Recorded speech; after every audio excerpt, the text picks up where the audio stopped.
नमस्कार साथियों, good morning. अब मेरा नाम प्रकाश चंद्र मीणा है। मैं राजकीय प्राथमिक विद्यालय भोजा आठीनेरा में अध्यापक L1 पर पोस्टेड हूँ। और मैं ये जो वीडियो स्पेशल उन बच्चों के लिए बना रहा हूँ जो बच्चे कंपटीशन की तैयारी करते हैं और कहीं ना कहीं उनका चयन नहीं हो पाता है और वो डिप्रेशन में चले जाते हैं और वो अपने पढ़े बीच में रोक देते हैं। तो मैं ये वीडियो स्पेशल उन्हीं के लिए बना रहा हूँ कि हम क्या कारण रह जाता है कि हम पढ़ाई बीच में रोक देते हैं और हमारा चयन नहीं हो पाता है। और हमें मतलब इससे कैसे लड़ना है, इसका पूरा मैं इस वीडियो में बताने की कोशिश करूंगा। हमारा क्षेत्र जो ट्राइबल क्षेत्र है और ट्राइबल क्षेत्र में हमें कई तरह की समस्याओं का सामना करना पड़ता है और हमें सफल नहीं हो पाने के कई कारण हो सकते हैं।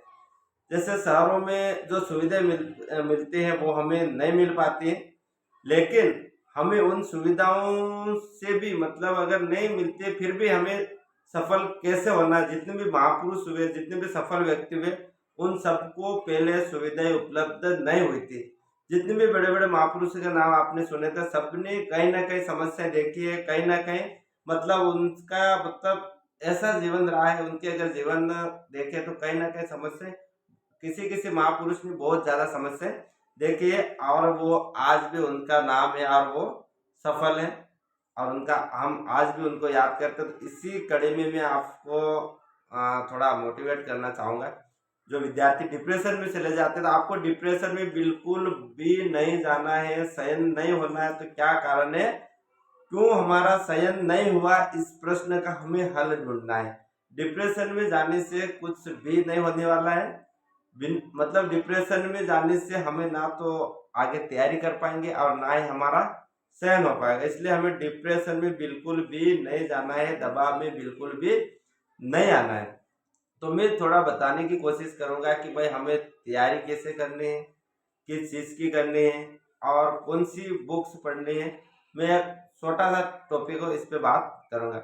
तो सबसे पहले हमें क्या करना है, जब भी हम किसी चीज़ की तैयारी करना, हमारे दिमाग में आया कि मुझे भाई कांस्टेबल की तैयारी करनी है, मुझे पटवारी की तैयारी करनी है, मुझे अध्यापक L1 L2 या फिर grade second grade first RSI, मतलब किसी की भी A to Z आप किसी की भी तैयारी कर रहे हो, तो पहले आप एक गोल सेट कीजिए, आप एक लक्ष्य फिक्स कीजिए। तो मुझे भाई अगर पटवारी की करनी है तो पटवारी की ही करनी है। अगर मुझे L2 की L1 की मतलब जिसकी भी तैयारी कर रहे हो आप, आपके पास जिस चीज की योग्यता है उस हिसाब से आप तैयारी कर, तो पहले फिक्स कीजिए, गोल फिक्स कीजिए और उसे प्राप्त करने के लिए उस पर काम कीजिए। अब गोल तो फिक्स कर लिया, हम उस पर काम नहीं कर पा रहे तो फिर हमें सफलता नहीं मिलेगी। तो इसके लिए हमें पहले गोल फिक्स करना है। गोल फिक्स करने के बाद हमें उस पर काम करना है कि भाई उसको कैसे प्राप्त किया जा सके।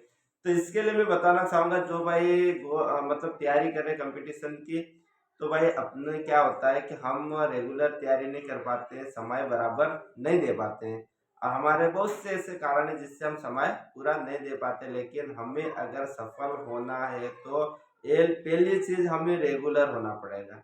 बिना रेगुलर हुए हम सफल नहीं हो पाएंगे। ये शायद आप कितना भी पढ़ लो, कितने भी साल तैयारी कर लो, बिना रेगुलर हम हुए तैयारी किए सफल नहीं हो पाएंगे। जिस भी चीज की हम तैयारी कर रहे हैं, जिस भी कंपटीशन एग्जाम की तैयारी कर रहे हो, तो उस जब तक वो लक्ष्य हमें प्राप्त नहीं हो जाता है तब तक हमें लगे रहना है। तब तक हमें लगे रहने का मतलब ये नहीं कि रात दिन एक कर दो, आपका दिमाग खराब होकर फट जाए भेजा, ऐसा नहीं करना है।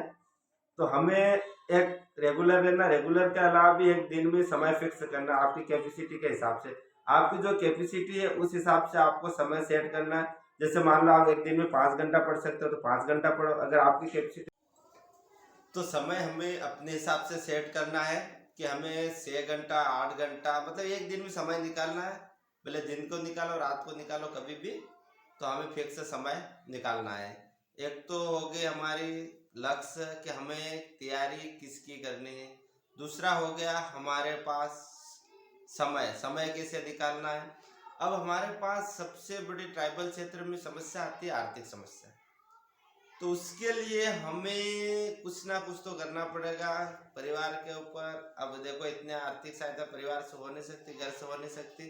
तो जो बच्चा तैयारी करता है उसको ये देखना है कि देखो आर्थिक समस्या हर किसी को आती है, अगर आप कुछ अच्छा कर रहे हैं तो आपको मदद कहीं ना कहीं से मिल जाएगी।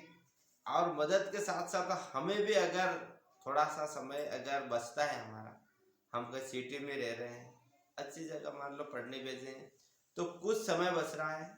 जरूरी नहीं आप 24 घंटा पढ़ाई करना, जरूरी नहीं आपके लिए।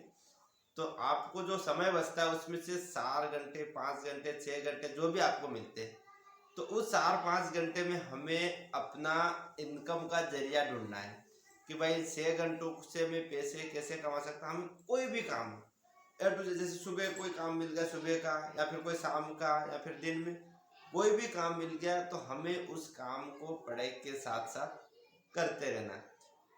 तो इससे क्या होगा, हमारा आर्थिक सहायता भी हो जाएगी और हमारी पढ़ाई भी साथ साथ चलती रहेगी। और हमें एक जगह रेगुलर टिक के रहना है। अब इसके बाद ये हो गया कि कोचिंग लें, हमेशा कोचिंग से पढ़ें या फिर यूट्यूब से पढ़ें, ऑनलाइन कोचिंग लें, कौन सी किताब पढ़ें, इस बहुत सा डाउट होता है। तो हमें कुछ भी नहीं करना है। अगर आपको लगे कोचिंग की ज़रूरत है तभी आप कोचिंग लेना। ज़रूरी नहीं कि आप हर चीज़ की कोचिंग ले रहे हो। कोचिंग में 3 महीने में आपका सिलेबस पूरा हो जाएगा, और 3 महीने में आपको भी पता है कि सिलेबस कवर नहीं हो पाता है। तो इसलिए हाँ, अगर आपको लगे कोचिंग करनी है तो एक 3 महीने कोचिंग करके आ जाइए। और ऐसी जगह रहिए जहाँ आपका मन लगे। ऐसी जगह कभी मत रहिए जहाँ आप तैयारी नहीं कर सकते, आप डिप्रेशन में चले जाते, आपको मतलब वहाँ रहने में असहज महसूस हो, तो वहाँ आपकी तैयारी सही तरीके से नहीं हो पाएगी। तो हमें आर्थिक जरिया भी निकालना है। और अब रही बात पढ़ना, कौन सी किताब है, कहाँ से पढ़ना। देखो यूट्यूब का बात करें, यूट्यूब से पढ़ने की, ऑनलाइन कोचिंग की, तो इसका क्या है, जो चीज़ हमें नहीं आ रही है उस चीज़ को यूट्यूब पे या फिर कोचिंग सेंटर में पढ़ने में मजा है। लेकिन जो चीज़ आ रही है और याद करने लायक है उस चीज़ को आप यूट्यूब पे पढ़ लो, भले कोचिंग ले लो, याद तो आपको करनी पड़ेगी। क्योंकि जब तक आप उसका अभ्यास नहीं करोगे, बार बार अभ्यास नहीं करोगे, तो बिना अभ्यास के कोई चीज़ आपकी पक्की नहीं होगी। इसलिए अभ्यास आपको करना पड़ेगा, और अभ्यास के लिए समय भी आपको देना पड़ेगा। बिना अभ्यास किए, बिना समय दिए आपकी तैयारी पूरी नहीं हो पाएगी, और आप जिस लक्ष्य को लेकर चल रहे हो वो लक्ष्य आपका प्राप्त नहीं हो पाएगा। तो मेरा कहना यही था कि हमें 4-5 चीज़ों का फिक्स ध्यान रखना है कि भाई हमें लक्ष्य फिक्स करना है। उसके बाद हमें एक दिन में पढ़ना कितना है, और उसके बाद हमें पढ़ना कहाँ से है। पढ़ना कहाँ से, आप एक ऑथेंटिक बुक ले आइए, उसका जो जितनी भी पार्ट है उस हिसाब से आप बुक ले आए, ऑथेंटिक ले आइए। सभी बुकों को मतलब ये नहीं कि इसकी इस पब्लिकेशन की भी ले आया, इस पब्लिकेशन की भी ले आया, इसकी भी ले आया, तो इसमें आपकी तैयारी नहीं हो पाएगी। क्योंकि बंदा देखता है कि कभी वो देखता है, कभी ये किताब देखता है, और उसी में वो उलझा रहता है। हमें एक किताब लानी है, ऑथेंटिक लानी है, और उसी किताब पे हमें तैयारी करनी है। तो आपका चयन होने से कोई नहीं रोक सकता है। 100% आपका चयन होगा, लेकिन आपको समर्पित भाव से तैयारी करनी है, बिना डिप्रेशन में जाए।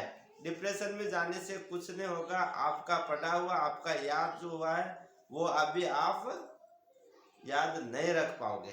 तो इसलिए मेरा कहना यही था सभी विद्यार्थियों से जो तैयारी कर रहे हैं कंपटीशन की, तो आप डिप्रेशन में ना जाइए, और आर्थिक समस्याओं का भी सामना कीजिए, और ऑथेंटिक बुक से अधिक पढ़ने की कोशिश कीजिए, ताकि आप जिस लक्ष्य को लेकर चल रहे हैं वो लक्ष्य आपका जल्दी से जल्दी प्राप्त हो।